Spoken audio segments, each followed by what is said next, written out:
Em que momento Deus salva alguém?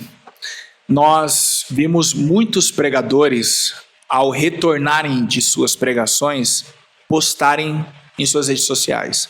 Hoje, Deus salvou X número de pessoas após a pregação.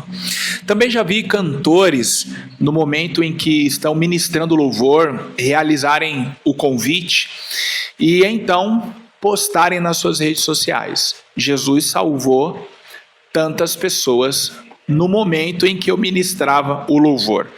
Essa pergunta, ela é intrigante, porque na verdade nós não conseguimos determinar o momento em que Deus salva.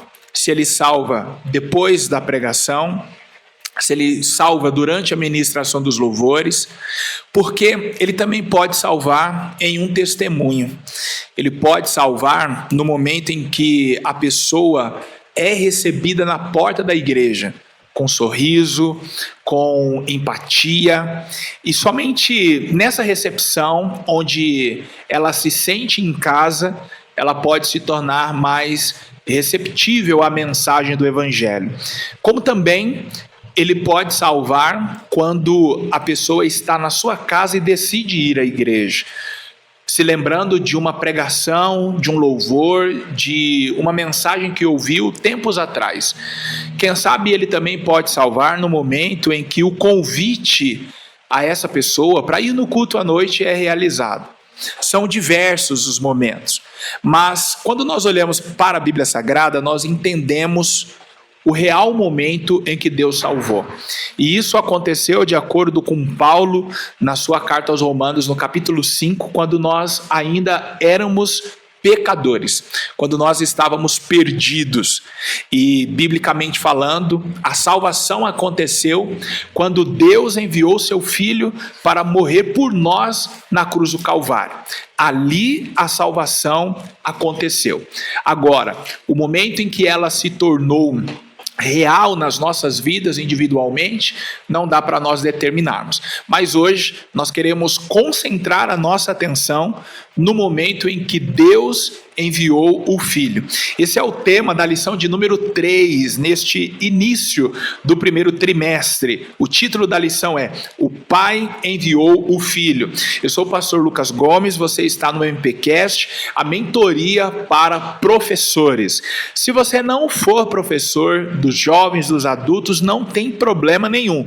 Ainda que você seja aluno da EBD ou, quem sabe, nem frequenta a EBD por diferentes motivos. Em primeiro lugar, aqui fica o meu convite para você participar, e em segundo lugar, fica aqui o convite para você participar deste bate-papo, porque nós vamos falar sobre a Bíblia e eu sei que essa temática te interessa. Então já aproveita, deixa o seu like, se até aqui a conversa já tem feito sentido para você. Os comentários são seus, eu tenho certeza que nós vamos aqui te instigar a outras ideias, a outras percepções. Então, se você quiser realizar uma pergunta, se você quiser fazer um comentário para expandir as nossas ideias, contribuir com outros professores e alunos da EBD, fica à vontade. E para você não perder nada que acontecer aqui no canal do pastor Lucas Gomes, se inscreve no canal, ativa o sininho para você ser notificado de todas as aulas que aparecerem por aqui, e também irá nos ajudar a bater a meta de 4.000 inscritos neste primeiro trimestre. É uma meta alcançável, e se você então resolver participar, eu ficarei muito feliz, porque aqui tudo é preparado e pensado para você, para o seu crescimento espiritual e também ministerial. Sempre lembrando que este programa é um oferecimento do Instituto Queires, Instituto de Formação e Especialização em Teologia.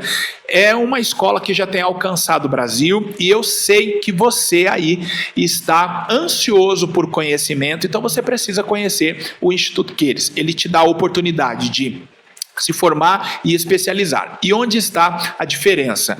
Você que deseja se aprofundar nas doutrinas basilares da fé cristã, precisa conhecer o curso Essencial em Teologia. Ele possui 12 matérias, é uma formação de 12 meses.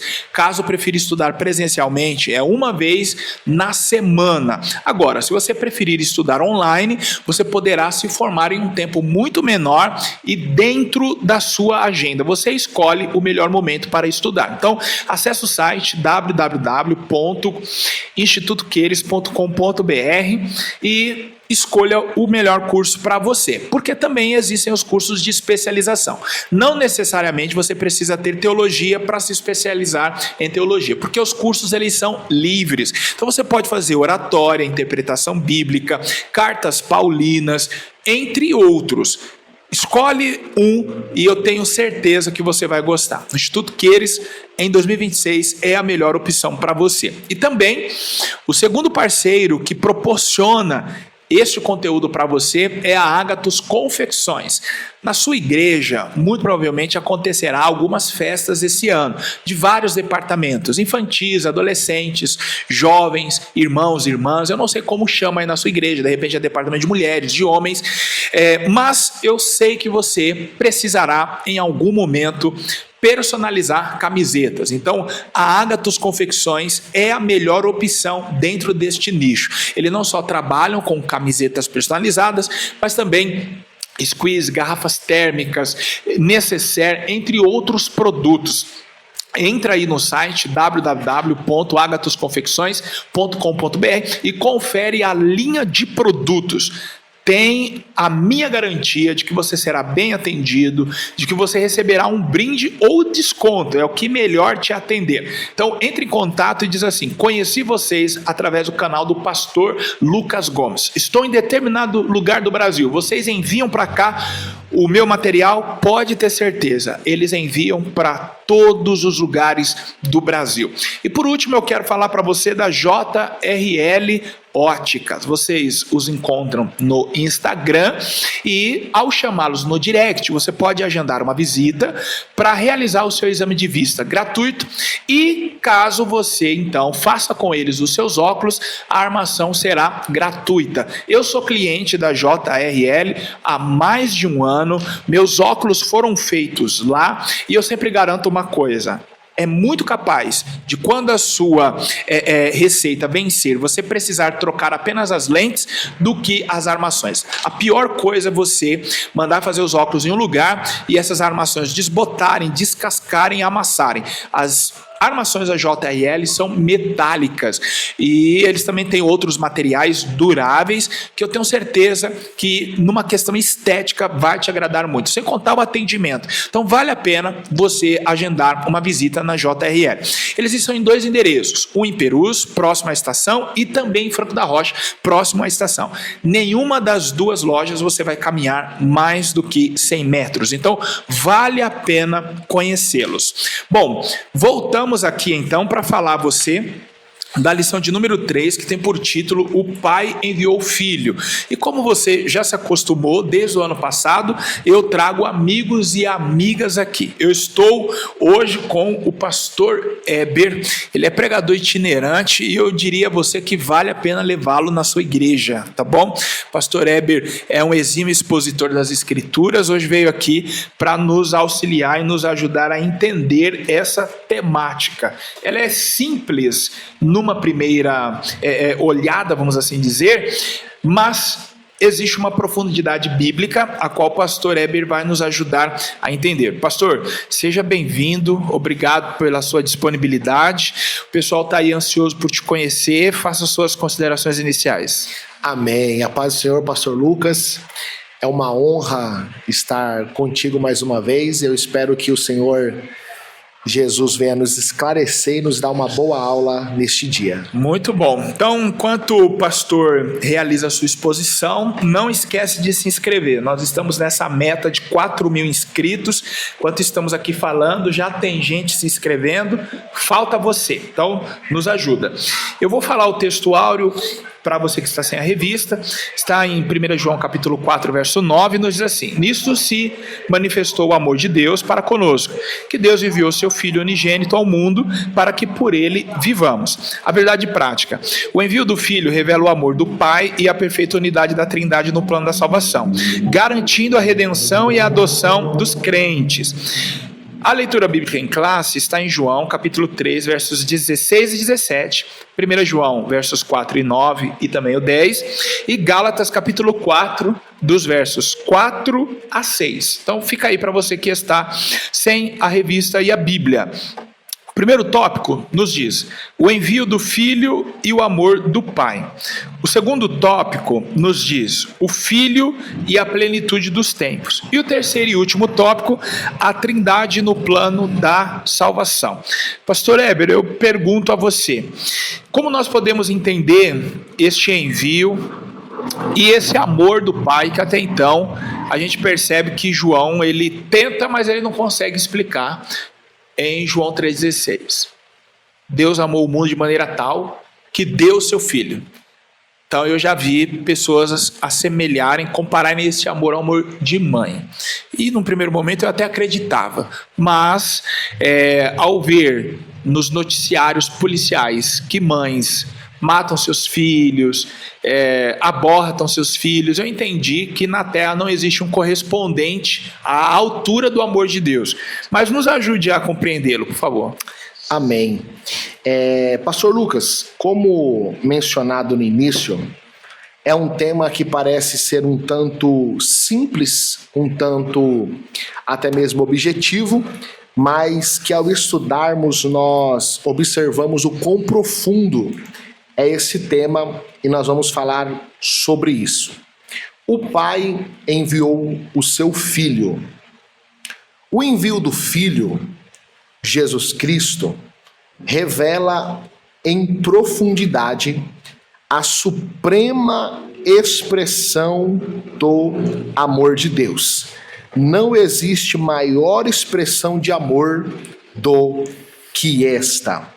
Em Romanos capítulo de número 5, para nós começarmos aqui a esquentar os motores, Romanos capítulo 5 e o versículo de número 6 diz assim: porque Cristo, estando nós ainda fracos, morreu a seu tempo pelos ímpios, porque apenas alguém morrerá por um justo, pois poderá ser que pelo bom alguém ouse morrer, mas Deus prova o seu amor para conosco, em que Cristo morreu por nós, sendo nós ainda pecadores.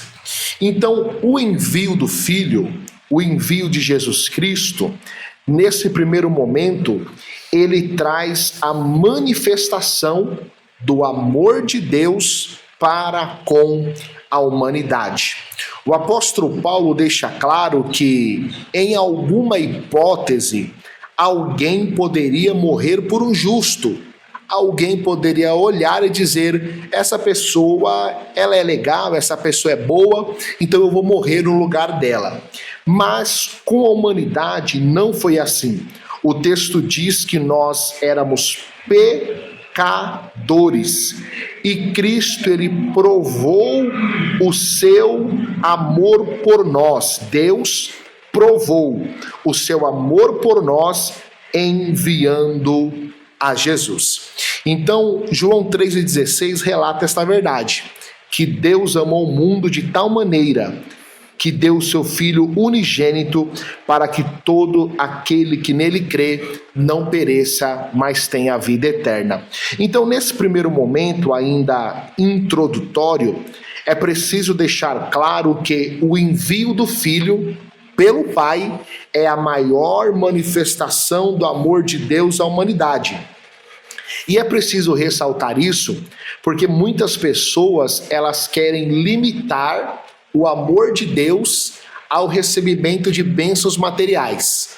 Eu quero a minha casa, eu quero o meu carro, eu quero a minha cura, e se porventura eu não tiver o meu carro, a minha casa e a minha cura, é porque Deus não me ama. Mas a prova máxima do amor de Deus, a expressão máxima do amor de Deus é o envio de Jesus Cristo para morrer em nosso lugar, sendo nós ainda pecadores. E como você disse, é um amor que não tem altura, largura, profundidade. É um amor infinito, um amor extravagante.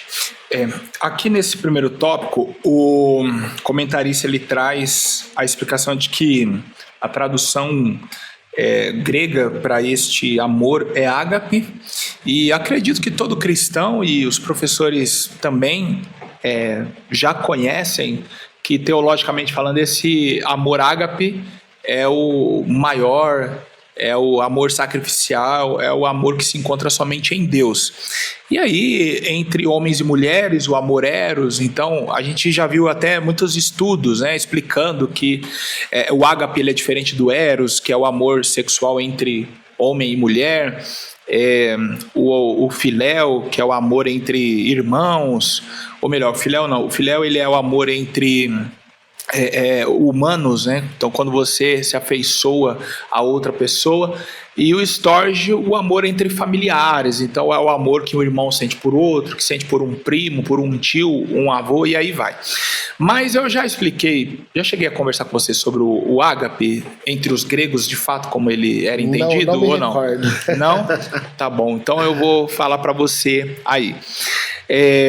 Eu fiquei chocado com essa verdade quando na faculdade um professor falou sobre isso. E professor de história, então ele falava sobre os gregos, e aí ele entrou nessa temática do amor. E aí ele explicou que os gregos, os homens, eles não reconheciam como cidadãos. Então quando a gente fala de democracia, a nossa democracia ela é muito mais abrangente do que de fato a democracia grega. Eles apresentaram isso para o mundo, mas era uma democracia mais restrita, porque era considerado como cidadão apenas homens maior de idade e aristocratas. E eles tinham que ser atenienses. Agora, o homem menor de idade, no caso para nós o adolescente ou a criança, ainda não era conhecido como cidadão, não é ateniense, não é cidadão, é escravo, é estrangeiro, filho bastardo, nasceu de fruto de uma relação proibida, não é cidadão, mesmo sendo ateniense. E nesse bojo também não entravam as mulheres, então mulher também não era vista como cidadã. Então era uma pequena parcela da sociedade que tinha os direitos políticos. E o que acontece? Os homens, eles entendiam que o amor ele era tão nobre que ele deveria ser desfrutado somente com o igual. E quem era o igual? Um cidadão, um aristocrata. Então é por isso que a homossexualidade entre os gregos ela era muito presente, muito forte, porque eles entendiam que o amor mesmo deveria ser desfrutado somente entre um igual, então entre homem e homem. Então era muito comum um homem casado ter ali um jovem para com ele desfrutar o amor. Então o eros, esse amor entre homem e mulher, ele era dado esse nome com a finalidade apenas da procriação. Então, obviamente, havia uma atração ali, mas qual era o objetivo? Apenas aumentar a prole. Não era desfrutar amor, não existia o sentimento de amor que hoje existe entre você e sua esposa, entre minha esposa e eu. Esse sentimento não existia, havia uma intencionalidade. Então, que nome que se dava para esse amor, para essa relação? Era o eros. Então, era algo relacionado apenas ao sexo. E daí vem a palavra erótico, né? O erotismo, e você vê que no mundo todo isso é muito ligado à prática sexual. Não tem um afeto ali. Não se intenciona nada a partir disso, é apenas o sexo. Então, o ágape, que era esse amor genuíno, máximo entre os gregos, era para ser desfrutado entre dois homens. Então, Paulo, mais uma vez, ele faz o que ele fez com o termo justificação. Ele pega e ressignifica. João pega e ressignifica. É como se eles dissessem assim: deixa eu explicar para vocês o que de fato é esse amor máximo. O que é esse amor sacrificial? Vocês pensam que o desfrutam, o vivem na sua plenitude, mas tem um amor maior do que esse. E aí é onde eles trazem o significado do amor de Deus. Então é um termo que é tomado do mundo grego, ressignificado dentro da cristandade para falar do amor de Deus. Então, não existe correspondente. Então você ama sua esposa, você ama seus filhos, você ama seus parentes, seus pais, mas eles não se comparam a esse amor de Deus. Então, numa forma humana, para explicá-lo, os gregos ou Paulo, João, encontraram apenas no seu tempo o ágape. E aí de lá para cá a gente não tem outra palavra, né? para explicar esse amor. Pastor, você tem mais alguma coisa para nos falar? Que maravilha. Primeiro tópico? Maravilha. Apenas pontuar aqui duas coisas que o autor da lição ele ressalta. Primeiro, que esse amor, ele é um amor incondicional. Incondicional. Ele é um amor incondicional. A palavra incondicional é que não se sujeita e não se limita a determinadas condições. Se Deus fosse olhar para a condição humana para balizar o seu amor, certamente Deus destruiria a raça humana, porque a condição da raça humana era desoladora e desfavorável ao usufruir do amor de Deus. Então o amor de Deus, ele é incondicional. Deus tinha motivos suficientes para eliminar a raça humana, destruir os seres humanos, mas por meio do seu amor incondicional, ele resolveu nos salvar. O amor incondicional de Deus é o amor que nos amou do jeito que nós éramos. Por exemplo, o apóstolo Paulo fala que Deus provou seu amor quando ainda éramos pecadores. Isso ele diz aos Romanos, na carta aos Romanos. Na carta aos Efésios, ele corrobora essa verdade, dizendo que, em Efésios 2:2, que em outro tempo nós andávamos segundo o curso deste mundo, segundo o príncipe da potestade do ar, do espírito que agora opera nos filhos da desobediência, andávamos no desejos da carne, fazendo a vontade da carne e dos pensamentos, e éramos por natureza filhos da ira. Então, olha a condição que a humanidade se encontrava: andando segundo o curso deste mundo, segundo o príncipe da potestade do ar, segundo os desejos da carne e segundo os pensamentos da carne, e éramos por natureza filhos da ira. Então não tinha como a gente ser alvo do amor de Deus, a não ser que o amor de Deus fosse incondicional.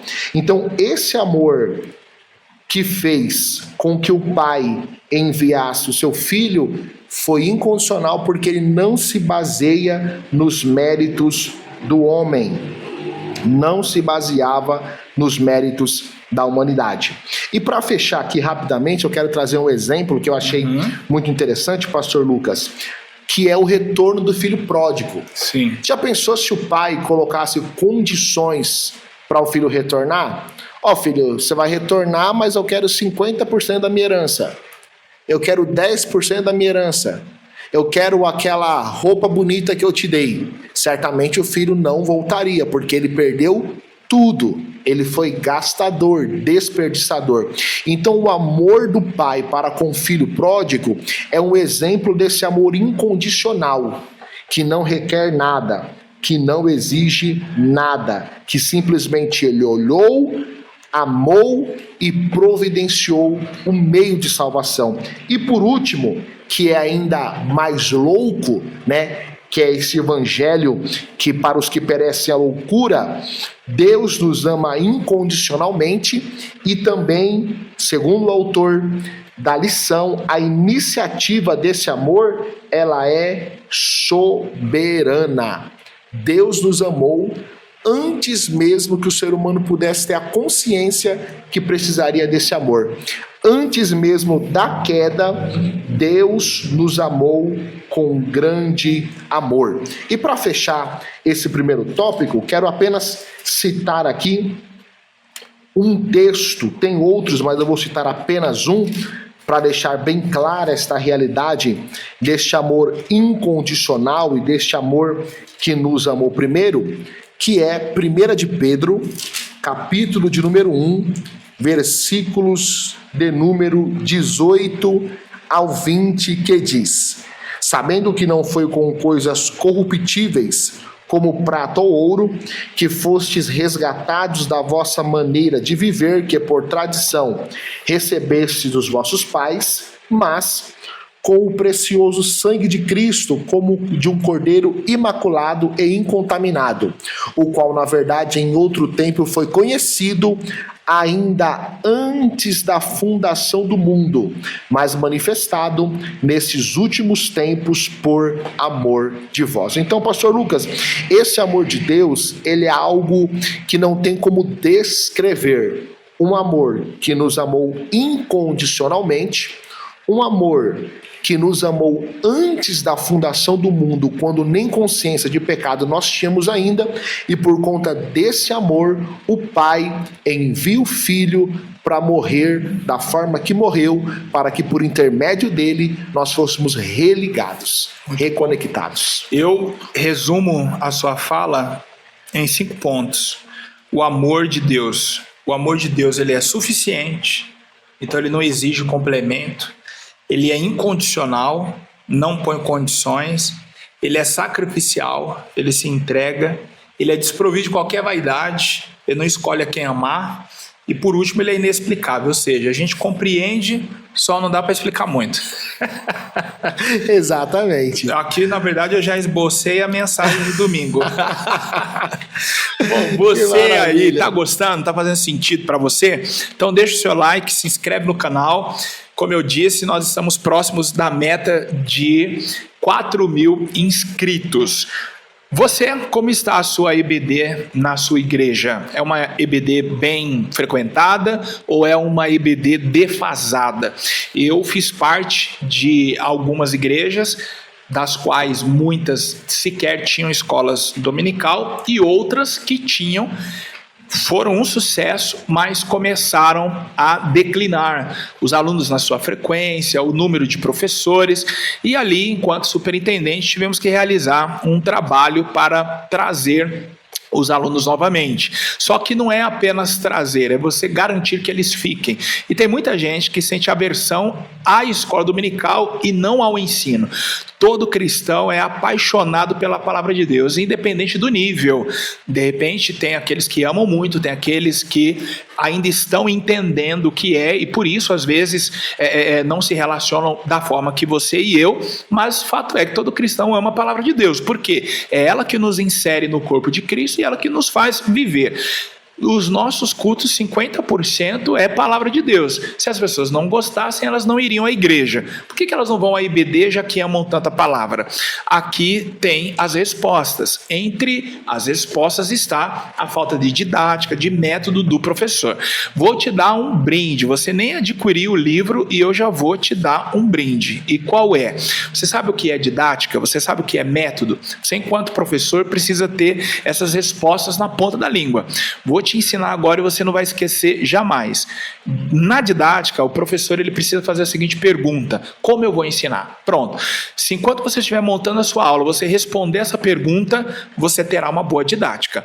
Segundo, quer ter bons métodos para ensino? Responda essa pergunta: por quais meios eu vou ensinar? Vou te dar aqui um rápido exemplo. Digamos que você saia de São Paulo, onde estou, para Nova York, Estados Unidos.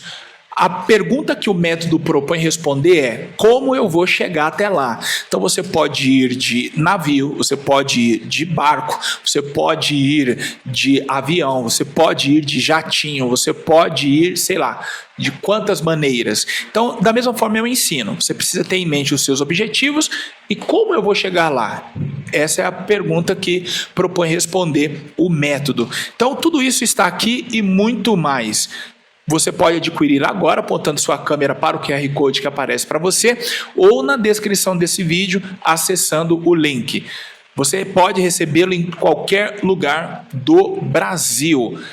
R$10 o frete, a depender da quantidade que você pegue. Você pode presentear os seus amigos, além de você mesmo. Acima de 5, que é o combo superintendente, tem desconto de 10%. Então acesse aí agora, adquire o seu, um excelente presente para o início de 2026. Meu amigo Ever, nós voltamos aqui no segundo tópico. Sim. O filho e a plenitude dos tempos. De fato, estava tudo preparado mesmo para que o Messias viesse ao mundo, chegasse. Nos ajude a entender essa questão aí dos tempos completos para que o Messias nascesse. Amém. Pastor Lucas, o autor da lição, ele se faz entender, e nós podemos até discutir um pouco sobre isso, que Deus, ele aproveitou a logística da terra. Ele aproveitou a logística da terra. Segundo o autor da lição, muitas estradas e rotas comerciais haviam sido construídas pelos romanos. Então, nós vamos ver que o apóstolo Paulo, que fez algumas viagens missionárias, né? Ele se aproveitou, obviamente, dessas rotas e dessas estradas comerciais.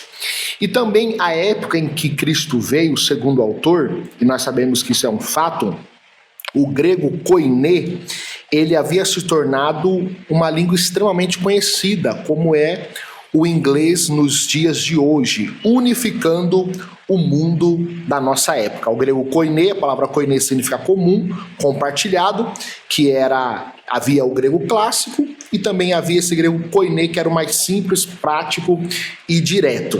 Então, juntando essas situações, essa logística terrena, o pai aprouve a enviar o seu filho para que, aproveitando essa situação, o evangelho pudesse ser disseminado com rapidez, com facilidade, alcançando mais pessoas em um espaço curto de tempo.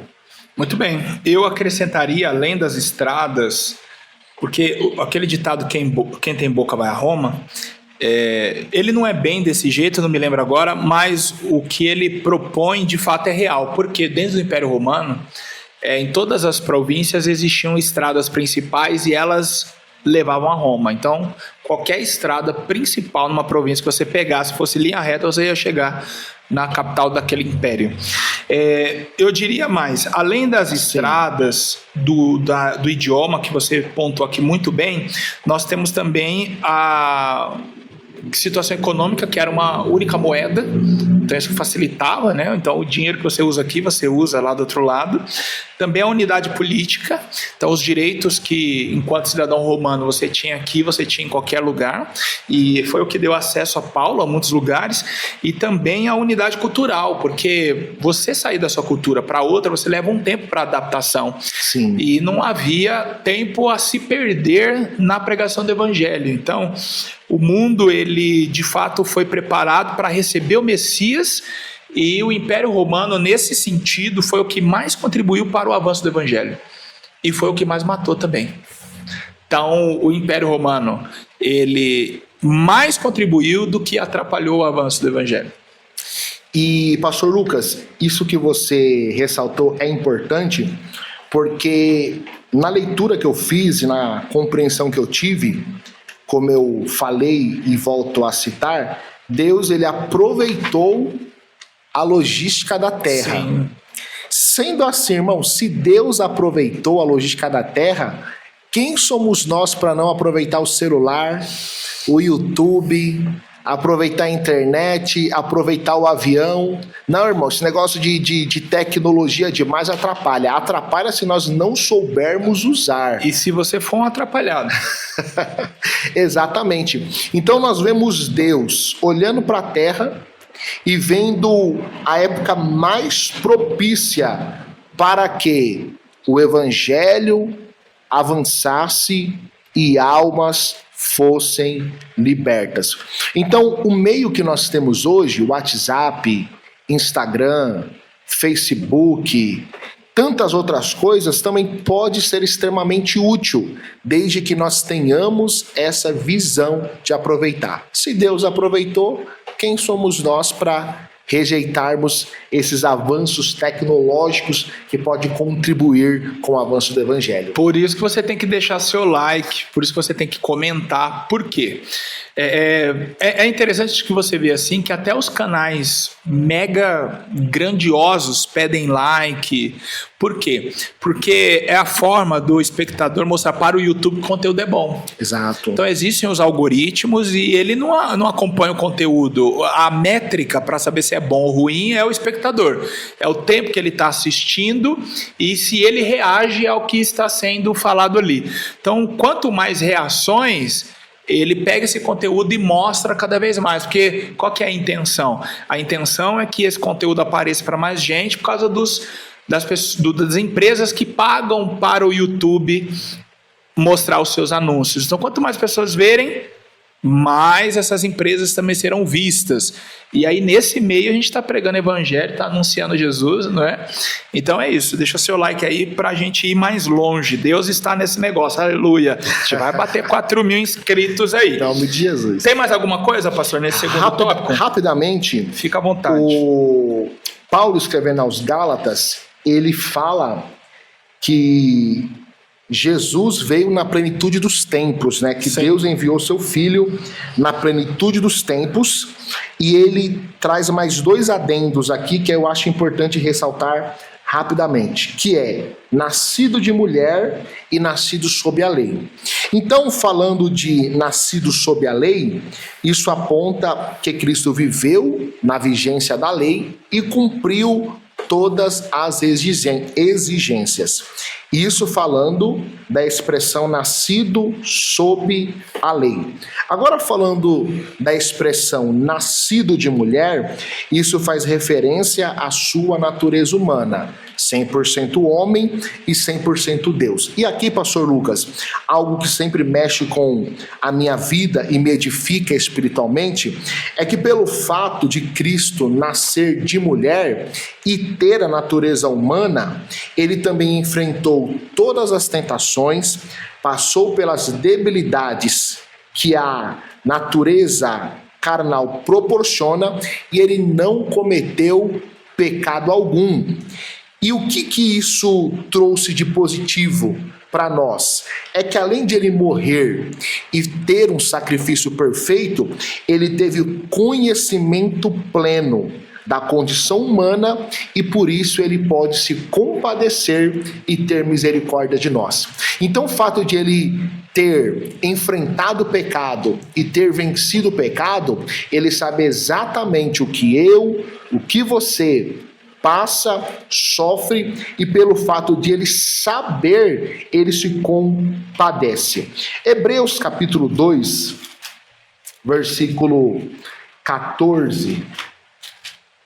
Hebreus capítulo 2, versículo 14 ao 18, vou ler, diz assim, Hebreus 2, 14 ao 18. E visto como os filhos participam da carne e do sangue, também ele participou das mesmas coisas, para que, pela morte, aniquilasse o que tinha o império da morte, isto é, o diabo, e livraste todos os que, com medo da morte, estavam por toda a vida sujeitos à servidão. Porque, na verdade, ele não tomou os anjos, mas tomou a descendência de Abraão, pelo que convinha que em tudo fosse semelhante aos irmãos, para ser misericordioso e fiel sumo sacerdote naquilo que é de Deus, para expiar os pecados do povo. Então, o autor aos Hebreus, ele mais uma vez ressalta essa humanidade de Cristo, essa natureza humana que Cristo teve, com o objetivo de fazer-se semelhante a nós, não para castigar, não para punir, mas para ter o conhecimento do que o ser humano enfrentava em essência e ser misericordioso e compassivo. Hebreus 4:14 corrobora também essa verdade dizendo: visto que nós temos um grande sumo sacerdote, Jesus, Filho de Deus, que penetrou nos céus, retenhamos firmemente a nossa confissão, porque não temos um sumo sacerdote que não possa se compadecer-se das nossas fraquezas, porém um que como nós, em tudo foi tentado, mas sem pecado, e por isso cheguemos com confiança. Então, o envio do Filho mostra o amor do Pai, e isso eu já vou antecipar um pouco do terceiro tópico. Sim, fica à vontade. Mas mostra também o amor do Filho ao sentir fome, ao sentir sede, ao ser traído, ao ser abandonado, ao dar o seu sangue. Ou seja, o amor de Jesus fez com que ele tomasse a nossa natureza e sentisse as nossas dores. Para quê? Para que pudesse conhecê-las e exercer misericórdia e compaixão sobre nós. Então é algo assim extraordinário. Muito bem. Você vê que o que nos aguarda, o terceiro tópico que o pastor Heber aí já soltou aí para nos deixar ansiosos. Então, antes disso, você entenderá como receber na sua casa e adquirir o seu guia prático de combate à evasão dominical para não ter mais dúvidas. A gente já volta.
Pastor Heber, a gente volta aqui no terceiro tópico, a trindade no plano da salvação.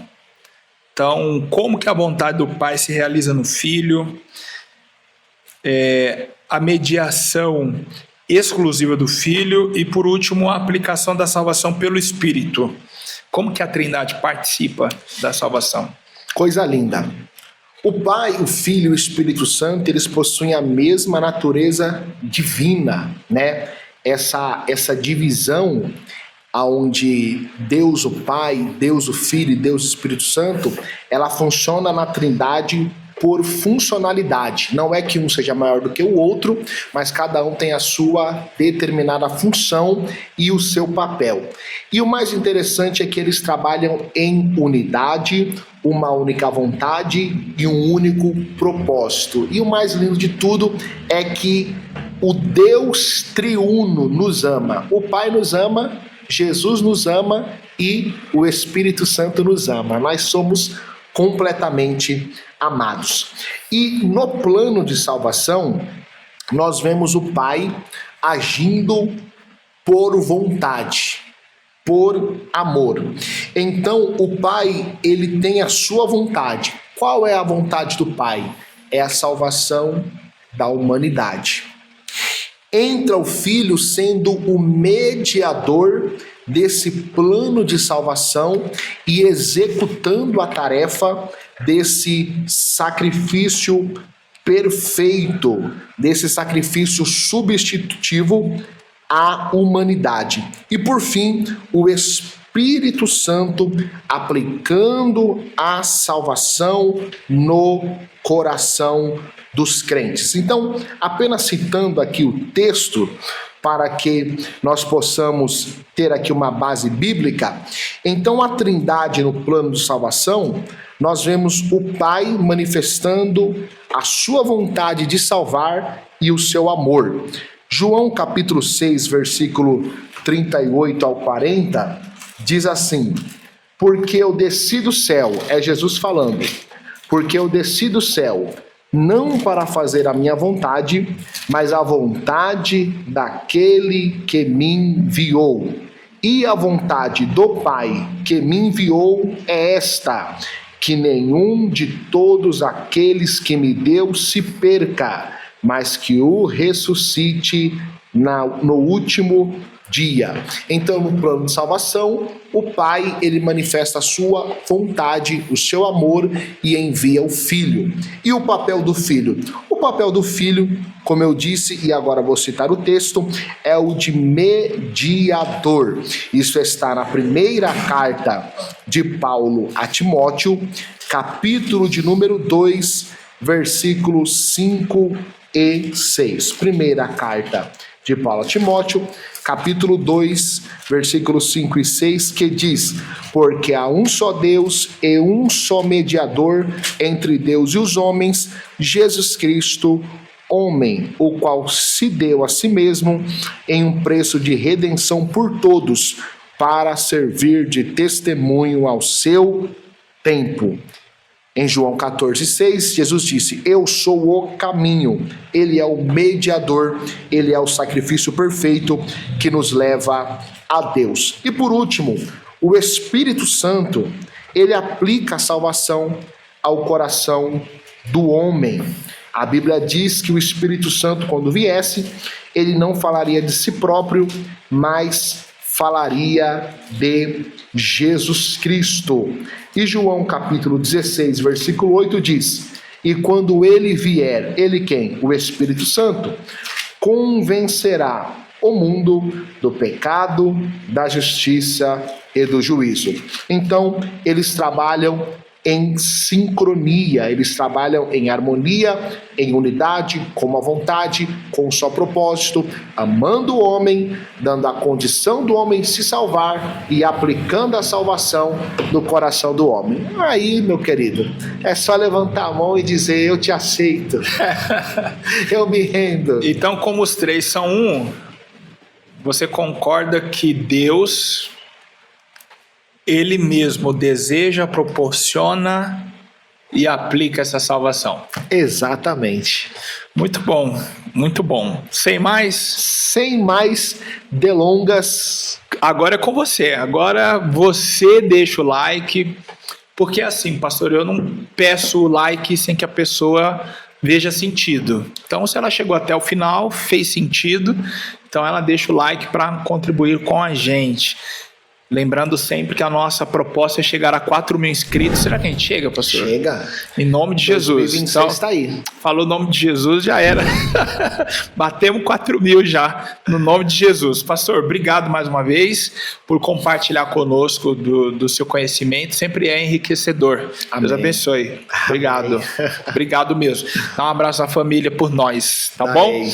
Deus abençoe, até a próxima. E nos vemos na lição de número 4, que tem por título A Paternidade Divina. Deus abençoe.